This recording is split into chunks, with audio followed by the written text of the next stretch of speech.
Այս սեզոնին վիրուսների ակտիվացմամբ պայմանավորված շատացել են նաև սինուսոգեն գլխացավերը, որոնց դեպքում զարգանում են հայմորյան և ճակատային խոռոչների բորբոքային պրոցեսներ։ Նյարդաբանը նշում է, բուժառուները հիմնականում դիմում են գանգի դիմային հատվածի ցավով։ Կան այդտեղ տրիգերային կետեր, այսպես կոչված, որոնց շոշափումով կարողանում ենք հասկանալ, որ խոռոչների հետ է ավելի կապված գլխացավը, նաև ախտանիշներ կան, որոնցով արդեն պացիենտին զննելով, հարցնելով կարող ենք կողմնորոշվել, բուն գլխի հետ է կապված, թե այդպես կոչված այդ հարակից խոռոչների բորբոքման հետ,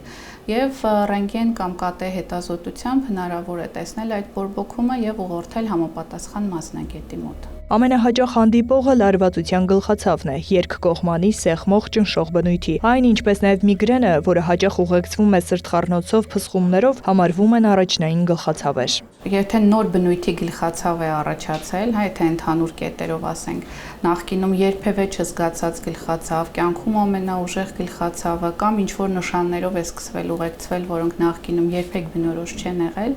այդ դեպքում պարտադիր պետք է դիմել մասնագետի։ Ցավազրկողների չարաշահումը ևս կարող է գլխացավի առաջացման պատճառ դառնալ։ Այս դեպքում դեղորայքը ոչ թե օգնում, այլ խորացնում է ցավը։ Բուժման հիմքում ընկած է պրոֆիլակտիկ դեղերի նշանակումը, որի շնորհիվ խուսափում ենք ցավազրկողների օգտագործումից երկար ժամանակ։ Չի կարելի շատ խմել, այսինքն եթե ամսական 1-2 անգամ կարիք ենք ունենում, դա նորմալ է, բայց եկեք այսպես մոտավոր մինչև 5 անգամ, եթե ցավազրկողի կարիք ունենք, կարելի է պարբերաբար օգտագործել։ Դրանից հաճախը արդեն հաճախակի է եւ պետք է դիմել բժշկի, գուցե կարիք կա պրոֆիլակտիկ բուժման։ Բժիշկների հորդորն է պարբերական գլխացավերի դեպքում չչարաշահել ցավազրկողների օգտագործումը, դիմել մասնագետի իրական խնդիրը բացահայտելու համար։ Նարէ Ոսկանյան, Արտակ Գևորգյան, Լուրեր։